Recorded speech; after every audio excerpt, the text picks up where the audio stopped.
Hello students, good morning. मैं Sulekha Gupta, sociology class है हमारी BA third year, paper first sociological thought. इसका पहला चैप्टर है आपका कार्ल मार्क्स। कल हमने आपको कार्ल मार्क्स के जीवन के बारे में, उनकी पढ़ाई के बारे में, उनकी पारिवारिक शिक्षा, पारिवारिक स्थिति, उनकी मृत्यु आदि के बारे में बताया था। उनकी कुछ पुस्तकें थी, वो भी हमने आपको कुछ बताई थी। आज हम आपको उनके कुछ सिद्धांत, उनकी कुछ अवधारणाओं से अवगत करा रहे हैं। जैसे कि पहली जो सिद्धांत है उनका है अतिरिक्त मूल्य का सिद्धांत। कार्ल मार्क्स ने जो सिद्धांत दिए थे उनमें पहला सिद्धांत है अतिरिक्त मूल्य का सिद्धांत। मार्क्स ने जो समाज की व्याख्या की है उसका मूल आधार अतिरिक्त मूल्य ही है। अतिरिक्त मूल्य, स्टूडेंट्स आप जानते हैं अतिरिक्त मूल्य क्या है? जैसे कि जो चीज हमने 2 रुपए की खरीदी है और 5 रुपए की बेच दी, तो इन दोनों के बीच में जो मूल्य का अंतर आया है वह है अतिरिक्त मूल्य। मार्क्स ने वर्ग, संघर्ष, शोषक और शोषित, द्वंद्वात्मक, भौतिकवाद, अलगाव की जो व्याख्या की है उसका मूल आधार अतिरिक्त मूल्य है। मार्क्स ने अतिरिक्त मूल्य के जो सिद्धांत हैं उसको अपनी पुस्तक कैपिटल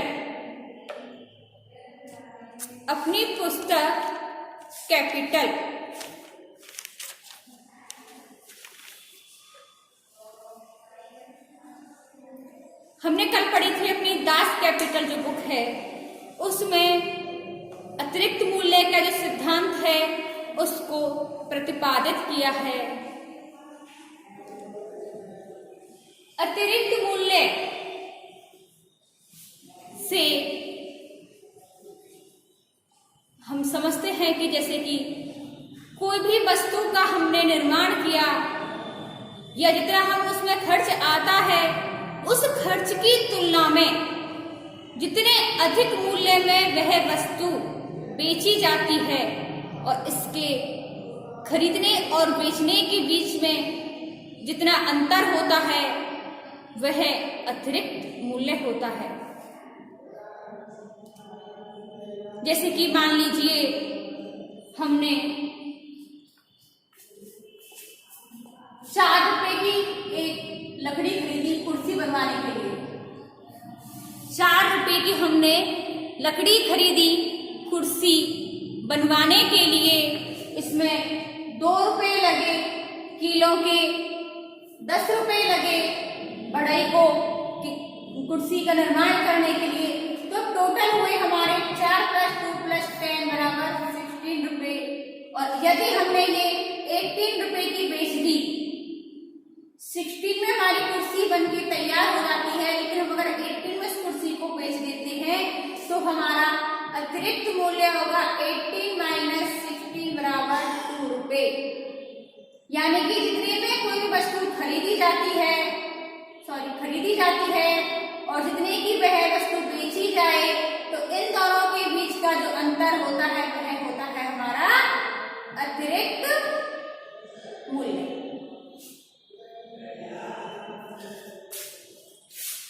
ठीक है स्टूडेंट्स, अतिरिक्त मूल्य से आप जानते हैं, आपको हमने समझाया कि कोई भी वस्तु हम जितने की खरीदें और इतने की बेच दें, खरीदने और बेचने के बीच का जो अंतर होता है वह होता है हमारा अतिरिक्त मूल्य। अब है हमारा दूसरा पॉइंट, वर्ग एवं वर्ग संघर्ष की अवधारणा। वर्ग एवं वर्ग संघर्ष की अवधारणा। कार्ल मार्क्स का समाजशास्त्र में एक महत्वपूर्ण योगदान रहा है। उन्होंने वर्ग संघर्ष की अवधारणा दी है। मार्क्स का कहना है कि समाज में हमेशा दो वर्ग होते हैं, एक शोषक वर्ग और एक शोषित वर्ग। एक शोषक वर्ग और एक शोषित वर्ग। शोषक वर्ग जो शोषण करते हैं और शोषित वर्ग जिनका शोषण होता है।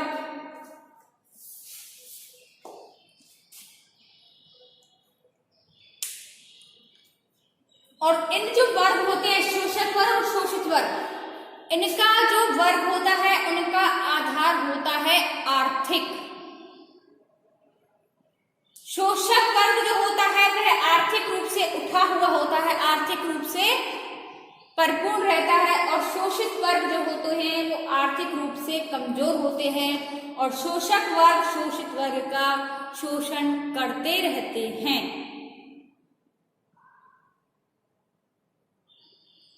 इनकी जो बीच की जो आर्थिक असमानता है वह इन दोनों को दो भागों में विभाजित करती है, एक शोषक वर्ग और एक शोषित वर्ग के रूप में। मार्क्स का कहना है कि एक व्यक्ति एक वर्ग का प्राणी है। प्रत्येक युग में हमेशा शोषक वर्ग और शोषित वर्ग, चाहे वे राजा के जमाने के हो चाहे अब के जमाने के हो, हमेशा शोषक वर्ग शोषित वर्ग दो वर्ग होते हैं और शोषक वर्ग हमेशा शोषित वर्ग का शोषण करते रहते हैं। अब हम थोड़ी डिटेल जानते हैं शोषक वर्ग क्या है। शोषक वर्ग वह वर्ग है जिसका उत्पादन के जो साधन होते हैं, उत्पादन की जो शक्ति होती है, उत्पादन के जो संबंध होते हैं उन पर अधिकार होता है, स्वामित्व होता है। शोषक वर्ग के रूप में जैसे कि मालिक हैं, स्वामी हैं, जमींदार हैं, पूंजीपति हैं आदि किसी न किसी रूप में शोषक वर्ग होते हैं। और ऐसे ही शोषित वर्ग जो आर्थिक रूप से कमजोर होते हैं वे दास, गुलाम, किसान, श्रमिक, मजदूर आदि होते हैं। मार्क्स आगे कहते हैं कि शोषक और शोषित वर्ग अपनी अपनी समस्याओं, परिस्थितियों आदि के लिए एक दूसरे से संघर्ष करते रहते हैं।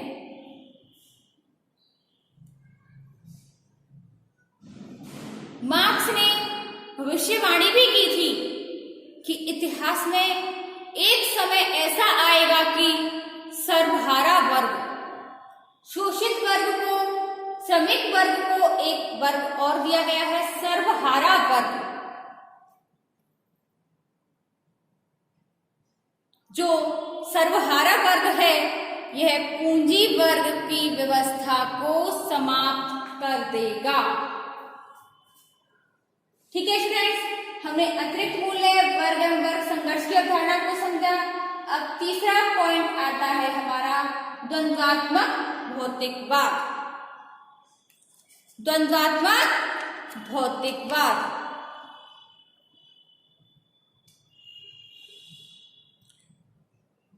पहले तो हम समझें कि द्वंद्वात्मक है क्या।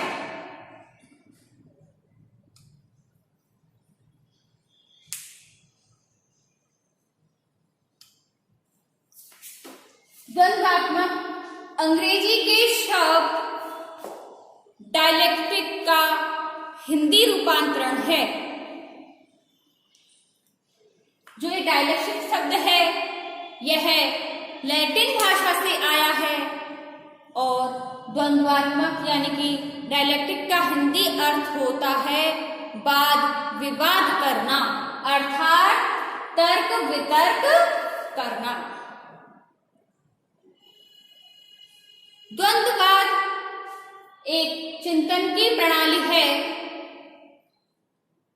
जिसका प्रयोग प्रकृति के विकास को समझने के लिए किया जाता है। मार्क्स और एंजेल्स द्वंद्वात्मक भौतिकवाद को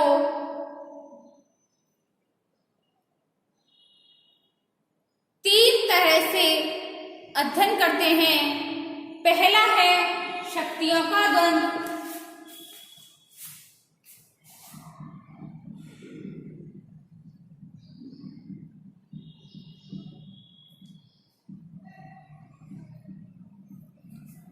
पहला है शक्तियों का द्वंद्व, दूसरा है रूपांतर की अवस्था और तीसरा है भौतिक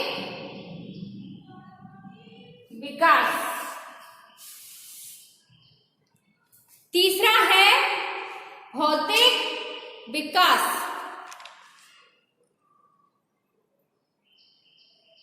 द्वंद्वात्मक भौतिकवाद